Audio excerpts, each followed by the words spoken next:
Right வணக்கம். இன்னைக்கு வந்து என்ன பார்க்க போறோம்னு சொன்னா ப்ரொப்ல வந்து ஒரு 3 செகண்ட் இருக்கு. ப்ரொப்ல வந்து ஒரு 3 செகண்ட் இருக்கு. 3 செகண்ட்ல ஒரு சூப்பர் எம்சிக்கு கட்டாயம் பாரு. ப்ரொப்ல வந்து 3 செக்ஷன்ஸ், அதுல 3 செக்டருக்குள்ள தனித்தனியா ஒரு சூப்பர் எம்சிக்கு கட்டாயம் பாருது. அதை சும்மா மேலோட்டமா கணக்கு ரெஸ்ட் பண்ணல திரும்ப கொஞ்சம் சோப் சாப்பிட்டு கதைக்கு போகும். கணக்க உள்ள இறங்கி வேலை செய்யல. நீங்க தியரி ஏற்கனவே படிச்சாக்கள் ஏன்னா இது ஒரு சும்மா மேலோட்டமா பார்த்துட்டு கேளியில செய்து பாத்தீங்கன்னா வீடியோஸ் நம்ம இருக்கும் கேளியில் செய்து விடுவோம். சரியான ரைட் பாருங்க. இல்ல மெயின் கன்செப்ட் வந்து வேற என்ன போட்டேன். முதல்ல பார்க்க போறேன் பிசப்பு. என்ன பாய் மூலக்கூறுகளுக்கு இடையில பாய்கள் வந்து படைகளாக நகர போது படைகளாக நகரக்கில்ல பாய் படைகளுக்கு இடையில பிசுக்குமை விசை, அதாவது ஒரு 2 படைகளுக்கு இடையில உள்ள ஒரு கவர்ச்சி விசை மாதிரி மூலக்கூறுகளுக்கு இடையில ஒரு உராய்வு தொழிற்பட போகுது. அதைத்தான் பிசுக்குமை விசைன்னு சொல்லுவோம். இயக்கத்தை எதிர்க்கும் விதமாக அந்த உராய்வு தொழிற்பட போகுது. அதை நாங்கள் பிசுக்கு விசைன்னு சொல்லுவோம். பிசுக்கு விசையை பற்றி காய்ச்சவர் வந்து 3 பேர் இயக்கம். அதுல முதலாவது வந்து நியூட்டன் விதி என்ன சொல்லுறா இல்ல பாய் படைகளாக நகரேக்கில்ல படைகளுக்கு இடையிலான பிசுக்குமை விசையானது தெரிஞ்சு வச்சுக்கொள். படைகளுக்கு இடையிலான பிசுக்குமை விசையானது படைகளின் பலித பரப்புக்கு நேர்வித சமனாகவும், அதாவது 2 படைகளாக நகர போது படைகளின் பலித பரப்புனா பொருந்துற பரப்பு. அப்ப படைகளின் பலித பரப்புக்கு நேர்வித சமனாகவும் படைகளுக்கு இடையிலான வேக வித்தியாசத்தின் அதாவது வேக படித்திறனுக்கு நேர்வித சமனாகவும் இருக்கு. அப்ப பாய்களுக்கு இடையிலான ரியலைஸ் பண்ணிக்கொள். பாய் படைகளுக்கு இடையிலான பிசுக்குமை விசையானது என்னது பாய் படைகளின் பலித பரப்புக்கு நேர்விய சமனாகவும் பாய் படைகளுக்கு இடையிலான வேக படித்திறனுக்கு நேர்விய சமனாகவும் அமையப்போம். ரைட். அப்ப அதை ரியலைஸ் பண்ணிக்கல எஃப் நேர்விய சமன் டெல்டா வி பை டி. பலவே மாதிரி ஏதாவது மாறிலி யூஸ் பண்ணுவோம். இந்த பாய் சம்பந்தப்பட்ட மாறிலி எஃப் சமன் eta into A into delta V by T. இங்க நீட்டான்றது பிசுக்குமை குணம் அல்லது பாகுமை குணம் குறித்த திரவம் சம்பந்தப்பட்ட மாறிலி. அடே நீங்க மெக்காலஜி ஏற்கனவே படிச்சிருப்பீங்கன்னா பாய்கள் அறிவிக்கோட்டு பாய்ச்சல் இருக்குமெண்டு. அறிவிக்கோட்டு பாய்ச்சல் இருக்கைகளை படைகளாக நகரும். படைகள் மட்டும் என்னது ஒரே கதிர நகரம் என்று படிச்சிருப்பீங்க. ஓமா இல்லையா? ஆனா ரியாலிட்டி அப்படி இல்லை. ஏன்னா ரியாலிட்டியை பொறுத்த வரைக்கும் பாய்கள் ஒரே வேகத்தில் நகர்வதில்லை. மெயினா கான்செப்ட் தெரிஞ்சு வச்சுக்கொள்ளும். ஒரு பிசுக்குமை திரவம் உண்டு ஒரு மேற்பரப்ப தொற்று கேட்கல அந்த தொடு மேற்பரப்பு சார்பா கட்டாயம் ஓய்வில் இருக்கும். மெயினா தெரிஞ்சு வச்சுக்கொள்ளும். ஒரு பிசுக்குமை திரவம் உண்டு ஒரு மேற்பரப்ப தொற்று கேட்கல தொடு மேற்பரப்பு சார்பா கட்டாயம் ஓய்வில் இருக்கும். நீ நல்ல வழியை ரியலைஸ் பண்ணலாம். ஒரு வாய்க்காலுக்குள்ள தண்ணி பாய்ஞ்சு கொண்டு கேட்கல ஒரு பேப்பரையோ இலையோ ஒன்று பிச்சு அந்த வாய்க்கால கரை விளிம்போட போட்டுப்பார். அந்த அது சுத்தி கொண்டிருக்கும் பூவண்டி போகாது. ஆனா அதே பேப்பரையோ இலையோ பிச்சு நடுவுல போட்டுப்பார். அது பயங்கர போகத்துல தண்ணி போற போகத்துல பூவண்டி போகும். இதுதான் கான்செப்ட். அதாவது தொடு மேற்பரப்பு சார்பா திரவப்படை கட்டாயம் ஓய்வில் இருக்கும். ரைட். அப்ப விளிம்புல இருந்து நம்ம மையத்துக்கு வர வர வர வர வேகம் அதிகரிக்கும். நல்ல விளக்கம் சொல்றேன்டா. இப்ப இந்த குழாயினூடாக திரவம் பாயிறது மென்ஷன் பண்றேன் பார். ஒரு குழாய் ஒன்று இருக்கு. குழாயினூடாக திரவம் படைகள் பாய போய் முசுக்குமை திரவம் பாயிறது. தொடுமை பிறப்பு சார்பா ஓய்வு. அடுத்த ஸ்டெப் கொஞ்சம் வேகம், அடுத்த ஸ்டெப் இன்னும் கொஞ்சம் வேகம், அடுத்தவர் இன்னும் கொஞ்சம் வேகம். அப்படியே வர வர வேகம் அதிகரிச்சு பிறகு திருப்பி விளிம்புக்கு போயிட்டு திருப்பி குறைந்து கொண்டு இப்படிதான் இருக்கு. பாய்ப்படைகள் இந்த ஒரு கன்செப்ட் இருக்கும். வடிவா தெரிஞ்சு வச்சுக்கணும். மிக முக்கியமான விஷயம் ஒரு மேற்பரப்பு சார்பா ஓய்வில் இருக்கும். உதாரணம் நல்ல விளக்கம் சொல்றேன்னா ஒரு மேற்பரப்புல ஒரு திரவமனை ஊற்றி இருக்கு. இப்ப இந்த ஒரு மேற்பரப்பு மேல வச்சு இழுக்கிறேன். நான் இழுக்கைகள் செய்யமாட்டா மேல உள்ள மேற்பரப்பு இயங்குது. அப்ப அவரோட தொடுகை உள்ள திரவ மேற்பரப்பு அவரோட சேர்ந்து இயங்கும். அப்ப அவற்றை வேகம் அந்த படைக்கு இருக்கும். கீழே உள்ள மேற்பரப்பு நிலையா நிக்குது. அப்ப அவரோட தொடுகை உள்ள மேற்பரப்பு அப்படியே ஓய்வில் நிற்கும்.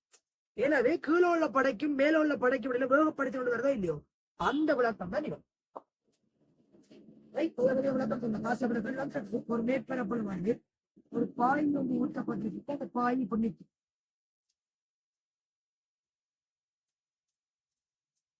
இந்த பாய்க்கு மேல ஒரு பொருளோட வச்சு அழுக்க போறோம்.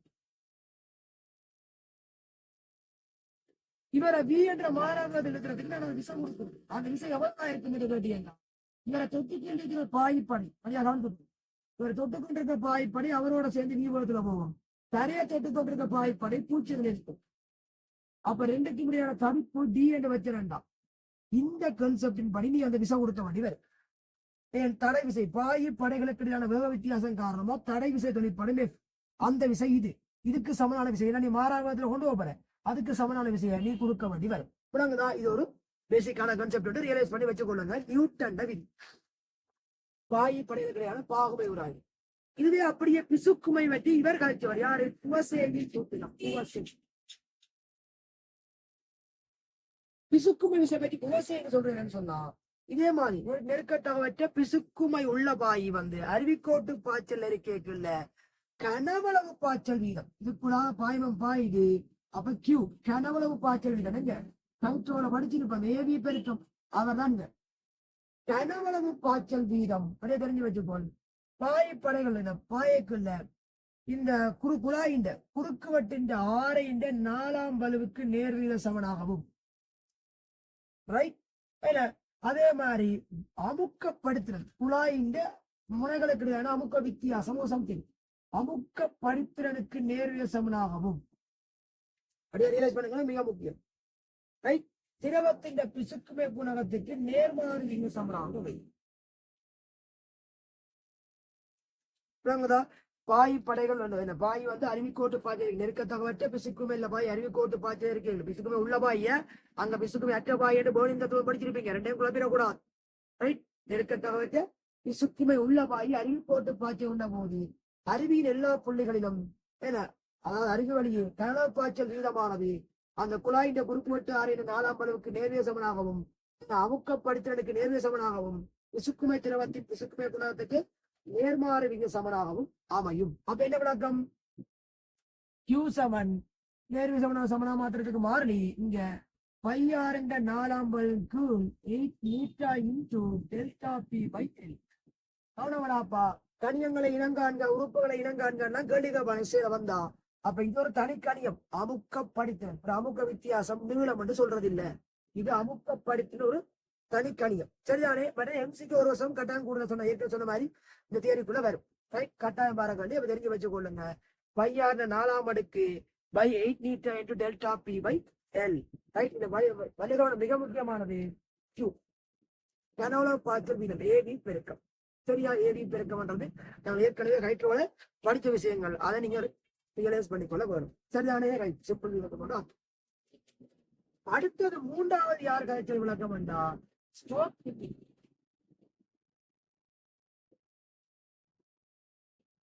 ஸ்டோக் கிப்ளிங் பிசுக்குமை சம்பந்தம் பிசுக்குமைக்கெல்லாம் 3 பேர் இருக்கிறது. பிசுக்குமைக்கெல்லாம் 3. அதை விட கப்பல 3 ஒன்று பிசுக்குமை இன்னொன்று பரப்புடுமை இன்னொன்று மீளியல்பு. அந்த பிசுக்குமைக்குள்ள 3 பேர் தான் காய்ங்க 3 பேர் எழுதி இருக்கும். ரைட். அதுல என்ன கூடுதலா ஸ்ட்ரோக்கிங் விதி எடுத்து பாரு. பாசிட்டிவ்ல ஸ்ட்ரோக்கிங் விதி கூடுதலாக கணி கிடக்குறா பட்டத்துக்கு கணி கிடக்கு. ஸ்ட்ரோக்கிங் விதி என்ன சொல்லுது? ஒரு வருஷம் வருது. 3 பேர் சேர்த்தா பாருங்க பெரும்பாலும் இருக்கு நிறைய கணி இதெல்லாம் பண்றது. இவர் அளவுதான் குறைவு இதுதான் கூட வந்திருக்கு. ரைட். என்ன ஸ்ட்ரோக் விதி என்ன சொல்றது? இது என்ன சொல்லுவேன்டா இதுலதான் பாய்வம் பாயிர பெட்டி காய்ச்சல். இது ஓய்வில் உள்ள பாய் நெருக்கத்தாக வைத்த பிசுக்குமை உள்ள ஓய்வில் உள்ள பாயுடன் ஒரு கோலப்பொருள் இயங்குறத பற்றி.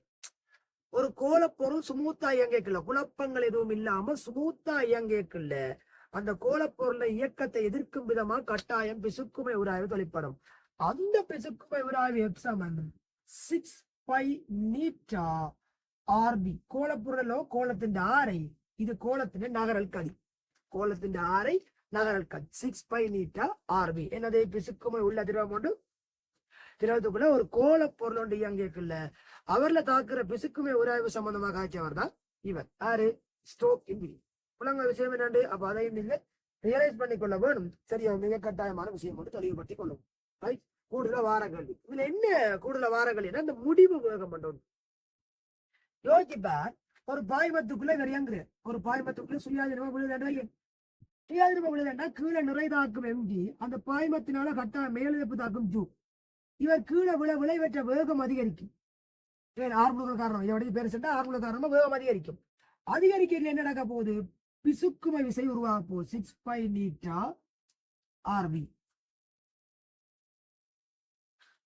கீழே வர வர வேகம் அதிகரிக்க இந்த விசை அதிகரிக்க என்ன நடக்க போகுது? ஒரு கட்டத்துல எம்ஜி சமன் ஜூ பிளஸ் 6 பை நீட்டா ஆர்வி என்று வருமோ இல்லையோ?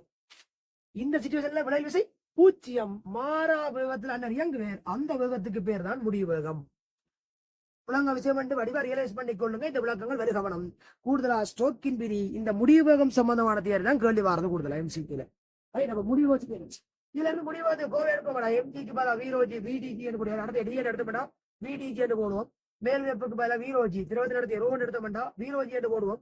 தட்ட கொடியெல்லாம் தட்டி சுருக்கி விக்கு பதிலா நாளைக்கு 3 பையாரிக்கு போடலாம் தானே. இல்லையா என்ன போட்டு தட்டக்குடி தட்டி வீணோட்டு கோவை எடுப்போம். அந்த கோவை எடுக்கிறது எல்லாம் ஒரு பக்கம் இருக்கட்டும். என்ன சில நேரம் நாங்கள் மேலே புறக்கணிச்சு கேள்வி செய்வோம். அப்ப கோவை எடுக்கிறது எல்லாம் மெயின் இல்ல, அது இல்ல விஷயம். நீங்க இந்த கன்செப்டை தெரிஞ்சு கொள்ளுங்க. முடிவுறதுக்கு என்ன தடை, இது என்ன விளக்கம், தியரி கன்செப்ட் என்ன, இதை தெரிஞ்சு கொள்ளுங்க. ரைட், இது வந்து பிசுக்குமை சம்பந்தமான என்ன ஒரு பேசிக் தியரி உண்டு. அடிப்படையாக விளக்கத்தை சும்மா மேலோட்டமா காட்சி கிடக்கு. சரிதானே? ஏதாவது பிரச்சனை இருந்தா செக் பண்ணி பாருங்க. ரைட், கேள்வி செய்யல பாப்போம் வச்சது.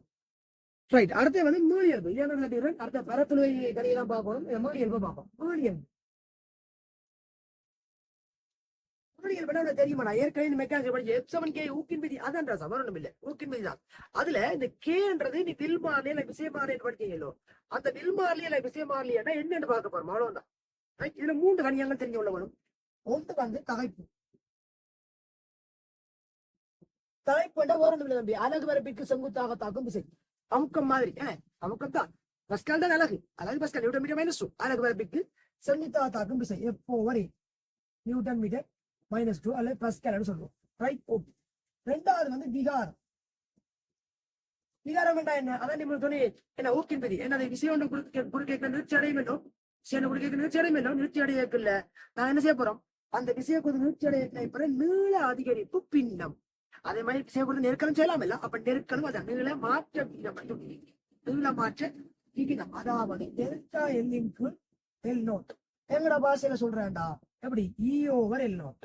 ஆரம்ப நிலத்தின் மேல் அல்ல நெருக்கலும் சம்திங். சரிதானே? அப்ப இவருக்கு அழகும் இல்ல, பரிமாணமும் இல்ல. ரைட், ஜங்கின் மட்டுன்றது என்னது? ஜங்கின் மட்டு இவர்களும் குறியீடுகள் பொதுவாக பயன்படுத்துறது இல்லை. அப்ப நான் குழப்பாத இவரை குறியீடு Y அல்லது E என்று பாய். E அல்லது Y. என்ன விளக்கம்? சிம்பிள் லாஜிக் தான். என்னது? ஜங்கின் மட்டு என்றது தலைப்பின் விகாரம்.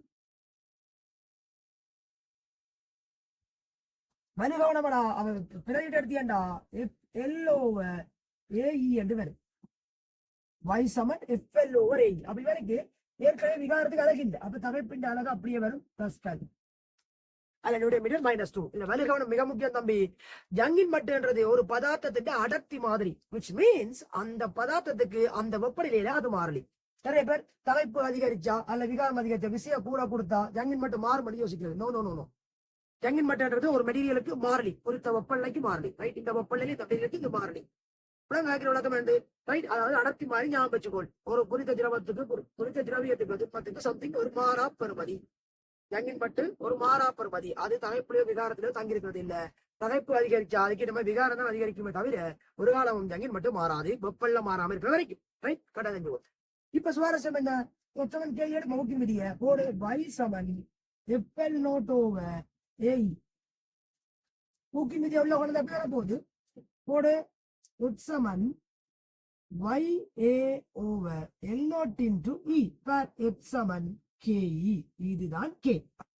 அங்க படிச்சிருப்போம் விச்சுருள் சார்ந்த மாறிலி அல்லது விசை மாறிலி, அந்த மெட்டீரியல் சம்பந்தப்பட்ட மாறிலி என்று. மெட்டீரியல் சம்பந்தப்பட்ட மாறிலி Y, அதன் குறுக்கு வெட்டு A, ஆரம்ப நீளம் L0. சிம்பிள் லாஜிக் தான், பெரிய விஷயம் ஒன்றும் இல்ல, பேசிக்கான விஷயம் தான். சேமிக்கப்பட்ட சக்தி அங்க படிச்சிருப்போம். ½ KE வர்க்கம் அல்லது ½ FE. ரைட், அதேதான் நீங்க சரிதானே? ½ KE வர்க்கம் அல்லது ½ FE. இந்த ½ FEக்கு பிறகு போகும். இதுல என்ன லாஜிக்காண்டா? இப்ப ½ KE வர்க்கம் போடேக்கு இல்ல, ½ into Kக்கு பதிலா L0/AE into E வர்க்கம். அப்ப ஒரு ஈய தட்னியண்டா ½ into F/A into L0 into E. மாறி வருது. மாத்து erase பண்ணு. YA/L0 into E வர்க்கம் ½ KE வர்க்கம். இந்த ரியலைஸ் பண்ண எப்படி வர போகுது?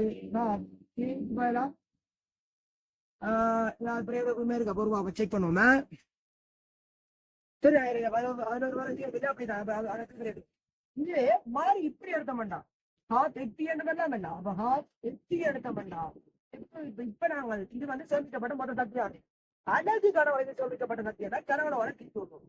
கனவோட என்ன வைக்க போற? ½ FE கீழ் A into L0. இப்ப என்ன? தகைப்பு தர விகாரம். வித்தியம் வேண்டு. அப்ப அரை தர தகைப்பு தர விகாரம். இது அழகு கனவுல சேமிக்கப்பட்ட சக்தி விலங்கு விஷயம் வேண்டிய இதே மாதிரி ரியலைஸ் பண்ணிக்கொள்ளுங்க. வருகவனம் தெரிந்து வைத்துக் கொள்ளப்படும் பேசிக்கான விஷயம் தான் இவ்வளவு தான் கான்செப்ட்.